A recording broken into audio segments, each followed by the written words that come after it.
semuanya, selamat datang di video kami kelompok 28 CPN1.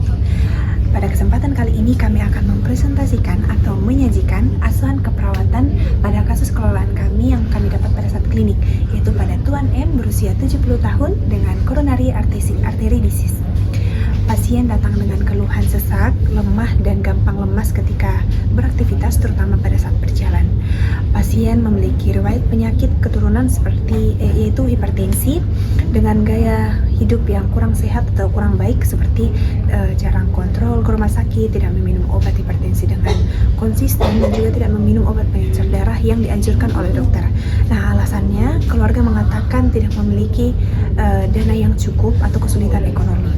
Nah, pasien datang dengan kulit yang tampak pucat dan juga terlihat sianosis pada ujung jari tangan dan juga kaki. Oke, pada saat ini kita akan membahas mengenai coronary artery disease yang disingkat dengan CAD. Kita masuk pada definisinya.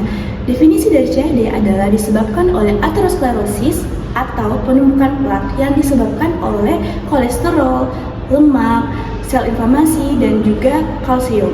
Nah, dia ini menempel pada dinding arteri koroner kita. Nah, kalau plak besar atau pecah, dia dapat membentuk bekuan yang menyebabkan iskemia dan juga atau infark miokard. Sekarang kita akan masuk pada tanda dan gejala. Nah, tanda dan gejala pada CAD ini sangat bervariasi. Yang paling khas adalah angina atau nyeri dada yang biasanya terasa dadanya tertekan atau tercekik yang bisa menjalar ke leher, ke lengan, dan juga ke rahang kita. Nah, gejala lain seperti sesak napas, keringat dingin, mual, dan pusing. Perlu dicatat juga pada wanita dan lansia penderita diabetes dapat mempunyai gejala yang tidak khas seperti fatigue dan juga nafas pendek atau bahkan tanpa gejala. Nah, ada pula faktor risiko utama meliputi jenis kelamin, usia.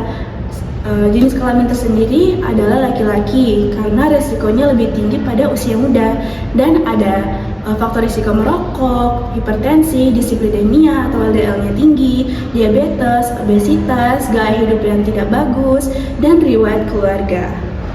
Ada pula etiologi dan patofisiologi dari CAD sendiri, yaitu proses dimulai dari kerusakan endotel pembuluh darah, misalnya diakibatkan oleh tekanan darah tinggi, merokok, gula darah tinggi yang memicu peradangan dan akumulasi LDL, kolesterol, dan di dinding pembuluh darah kita. Seiring waktu lumen menyempit dan kemampuan arteri kita bereaksi menurun. Sekarang kita masuk pada patofisiologi yang disebabkan oleh hipertensi. Nah, hipertensi kronis ini dapat merusak lapisan endotel pembuluh darah koroner sehingga dapat mengurangi produksi zat pelindung seperti nitric oxide. Nah, kerusakan ini dapat mempermudah masuknya LDL kolesterol yang teroksidasi sehingga dapat memicu peradangan dan pembentukan plak aterosklerosis. Nah, plak ini yang biasa kita sebut dengan trombus-trombus kecil ini dapat menyempit pada pembuluh darah kita dan dapat mengurangi aliran darah ke jantung. Jika otot jantung tidak bekerja dengan baik aliran darahnya, maka yang terakhir akan terjadi seperti tanda gejala seperti angina atau nyeri dada. Itu tanda gejala yang akan dirasakan oleh pasien, yaitu pasien dengan penyakit coronary artery disease. Patofisiologi selanjutnya adalah usia lanjut. Karena pasien kami berusia 70 tahun, maka semakin bertambahnya usia, maka elastisitas arteri akan menurun dan pembuluh darahnya kaku. Dengan pembuluh darah yang kaku ini, maka aliran darah akan semakin terhambat dan akan memudahkan terjadinya aterosklerosis. Nah, selanjutnya itu karena pasien kami memiliki gaya hidup yang kurang baik seperti yang sudah disebutkan, jarang kontrol, jarang minum obat hipertensi, dan juga itu akan mengakibatkan hipertensinya tidak terkontrol. Nah, ditambah lagi dengan gaya hidup pasien yang mengonsumsi makanan yang berminyak, berlemak seperti itu akan memudahkan terjadinya penumpukan plak yang akan mengakibatkan aterosklerosis sehingga aliran darah ke jantung atau ke otot jantung miokard akan tersumbat sehingga aliran darah ke seluruh tubuh juga akan terhambat seperti itu. Berdasarkan pengkajian yang telah dilakukan oleh kelompok kami, maka kami memutuskan untuk mengangkat 3 masalah keperawatan. Yaitu yang pertama adalah penurunan curah jantung. Masalah ini menjadi masalah prioritas karena mengancam nyawa pasien. Curah jantung yang rendah dapat menyebabkan aliran darah ke organ vital akan terganggu. Tanda-tanda vital yang kami dapatkan mengapa kami mengangkat masalah keperawatan ini adalah nadi pasien bradikardi atau 50 kali per menit dan tidak teratur.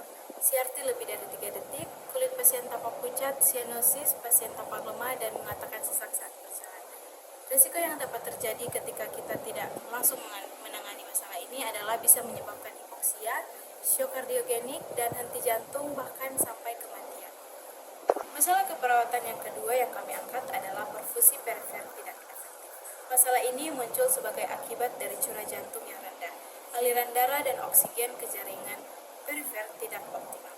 Tanda-tanda vital mengapa kami mengangkat masalah keperawatan ini dari pasien adalah akral pasien terasa dingin, nadi lemah, CRT lebih dari 3 detik, sianosis dan adanya edema, serta SpO2 pasien 95%. Resiko yang dapat terjadi ketika ini dibiarkan maka dapat menyebabkan kerusakan jaringan, luka tekan, gangguan mobilitas, bahkan amputasi. Masalah keperawatan yang ketiga yang kami angkat adalah manajemen kesehatan tidak efektif. Masalah ini bersifat jangka panjang dan menjadi akar dari kekambuhan kondisi pasien. Faktor yang menyebabkannya adalah keterbatasan ekonomi pasien, tidak patuh kontrol, tidak rutin minum obat, riwayat pasien rawat inap yang berulang karena CHF. Tujuannya kami mengangkat masalah keperawatan ini adalah untuk meningkatkan kepatuhan pasien, mencegah komplikasi, dan memperbaiki kualitas hidup pasien. Berdasarkan intervensi yang sudah disusun oleh perawat, maka perawat akan mengimplementasikan apa yang sudah mereka rencanakan. Yang pertama itu adalah mengidentifikasi tanda dan gejala penurunan curah jantung, yaitu meliputi dyspnoe, kelelahan, dan juga edema. Pada pasien Tuan M, pasien mengatakan merasa sesak dan lelah. Berdasarkan hasil pengkajian juga, pasien ditemukan ada edema pada tungkai kaki dengan poli 1+.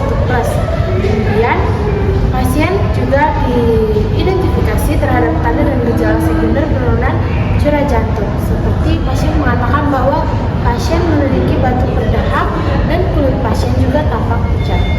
Kemudian, pasien dilakukan pengukuran tanda-tanda vital.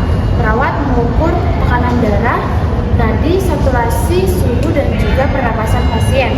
Tekanan darah pasien adalah 149/85, saturasi 95, nadi 50 kali per menit, kemudian suhu 37, dan juga pernapasan 27 kali per menit. Setelah itu, dokter mengorder untuk melakukan pemeriksaan berdasarkan hasil EKG yang sudah dilakukan oleh perawat, maka hasilnya diberikan kepada dokter untuk dibacakan. Dan dokter pun membacakan hasilnya dan terdapat hasil bahwa sinus atrial fibrillation. Setelah itu, perawat memberikan posisi yang nyaman untuk si pasiennya. Pasiennya diberikan posisi semipolar. Setelah itu, respon pasien bahwa pasien mengatakan dia sudah lebih nyaman dan rasa sesaknya sudah berkurang. Setelah itu, pasien mulai diedukasi oleh perawat bahwa pasien harus melakukan aktivitas fisik yang ringan dan secara rutin. Bisa dilakukan juga secara bertahap supaya mengurangi kerja beban jantung. Setelah itu, pasien mengatakan ia setuju untuk melakukannya dan dia akan mulai mempraktekkannya di rumah dan mungkin akan dibantu oleh keluarganya. Oke, selanjutnya perawat melakukan pemeriksaan sirkulasi perifer pasien dan ditemukan adanya nadi 50 kali per menit, yaitu bradikardia dan iramanya irregular. Kemudian teraba juga edema pada kedua kaki dengan nilai 1+ dan CRT pasien lebih dari 3 detik. Dan terlihat juga bahwa warna kulit pasien dan ujung jari pasien kebiruan atau sianosis, dan setelah diraba, akral pasien juga teraba dulu. Setelah itu, perawat mulai mengidentifikasi apa yang menjadi faktor, dan pasien juga diidentifikasi apakah memiliki riwayat penyakit sebelumnya, dan terdapat hasil bahwa pasien memiliki riwayat hipertensi kurang lebih 1 tahun dan memiliki riwayat penyakit CAD atau coronary artery disease.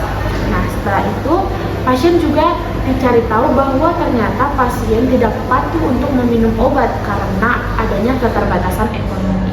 Selanjutnya, perawat melakukan monitor terhadap kemerahan dan edema yang ada pada kaki pasien dan ditemukan hanya ada edema pada kedua kaki dan tidak ada kemerahan ataupun panas lokal.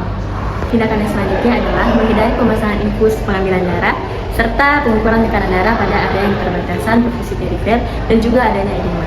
Dan selanjutnya yaitu melakukan pencegahan infeksi dengan mencuci tangan sebelum atau sesudah dari pasien untuk mencegah penyebaran infeksi lebih lanjut. Lalu menganjurkan pasien untuk dapat meminum obat dengan yaitu obat anti hipertensi, antikoagulan, dan juga penurunan kolesterol. Di sini pasien harus diedukasi untuk pentingnya meminum obat sesuai dengan resep dokter. Informasi tanda dan gejala darurat harus dilaporkan, seperti adanya rasa sesak di dada yang terlalu berat, ataupun pusing yang terlalu berputar, ataupun rasa sakit yang dirasakan di saat istirahat. Di sini pasien harus segera menghubungi tenaga kesehatan ataupun unit kesehatan yang terdekat.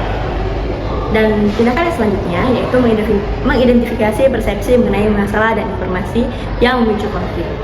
Selanjutnya, mendiskusikan kelebihan dan kekurangan dari setiap solusinya. Nah, di sini pasien bisa dapat memilih apa yang sesuai dengan harapan pasien dan sesuai dengan kemampuan dari pasien tersebut ataupun dari keluarga yang pasien tersebut.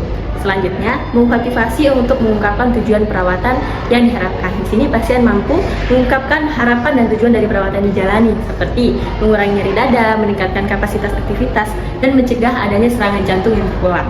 Untuk selanjutnya adalah kita sebagai perawat dapat menghormati hak pasien, yaitu pasien apakah mau menerima tindakan yang akan dilakukan ataupun juga menolak tindakan yang ataupun menolak tindakan yang akan dilakukan.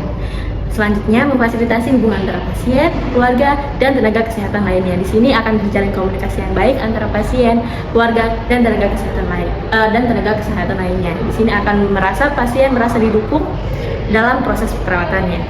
Dan yang terakhir adalah menjelaskan alternatif solusi secara jelas dan tepat. Yaitu di sini pasien akan memahami opsi yang akan dijelaskan oleh perawat, yaitu opsi pengobatan yang seperti pengobatan farmakologis, intervensi PCI, ataupun perubahan gaya hidup serta dampaknya dalam kehidupan pasien selanjutnya. Setelah dilakukan implementasi keperawatan, saya mengabarkan hasil evaluasi dalam bentuk format SOAP. Diagnosa keperawatan yang pertama, data subjektif adalah pasien mengatakan lelah dan juga sesak. Pasien setuju untuk melakukan aktivitas di lingkungan rumah. Pasien mengatakan akan membeli alat ukur berat badan untuk memonitor berat badan. Nah, pada data objektif adalah edema tungkai pada kaki pasien 1+, pasien batuk berdahak, dan juga pasien tampak pucat. Yang ketiga adalah tekanan darah pasien 149/85, SpO2-nya 95%, hasil EKG-nya adalah sinus atrial fibrillation. Nah, analisa keperawatannya adalah masalah penurunan curah jantung belum teratasi. Intervensi yang akan dilanjutkan adalah sebagai berikut. Pada diagnosa keperawatan yang kedua, data subjektif adalah pasien mengatakan cepat lelah dan juga sesak, terutama saat berjalan. Pasien mengatakan jalan masih sempoyongan. Pasien mengatakan masih sulit untuk duduk ataupun berdiri, serta anggota gerak sempat terasa kebas. Dan juga data objektifnya adalah tekanan darah pasien 132/89, nadi 50 kali per menit, irregular teraba lemah 1+, dan CRT lebih dari 3 detik. Respirasinya 20 kali per menit, SpO2-nya 95%, akral teraba dingin, warna kulit pucat, ujung jari kebiruan sianosis, edema 1+ pada kedua tungkai kaki, dan juga pasien tampak lesu, pucat, dan juga kehabisan napas setelah aktivitas. Analisa keperawatan adalah masalah profesi perifer tidak efektif, belum teratasi. Intervensi akan dilanjutkan. Diagnosa keperawatan yang ketiga, data subjektif yang didapatkan, pasien mengeluh merasa cemas akan masa depannya karena kondisi kesehatannya. Pasien mengatakan ingin mengurangi nyeri dada, meningkatkan kapasitas aktivitas, serta mencegah serangan jantung berikutnya. Pasien mengatakan merasa dihargai atas pilihannya untuk mengetahui ataupun tidak mengetahui informasi tertentu. Pasien mengatakan tidak melakukan kontrol rutin dan tidak memiliki dukungan finansial yang memadai untuk terapi jangka panjang. Data objektif yang didapatkan, pasien tampak mengerutkan dahi, riwayat rawat inap berulang akibat dekompensasi CHF, asesmen, masalah keperawatan dukungan pengambilan keputusan teratasi, dan intervensi dihentikan.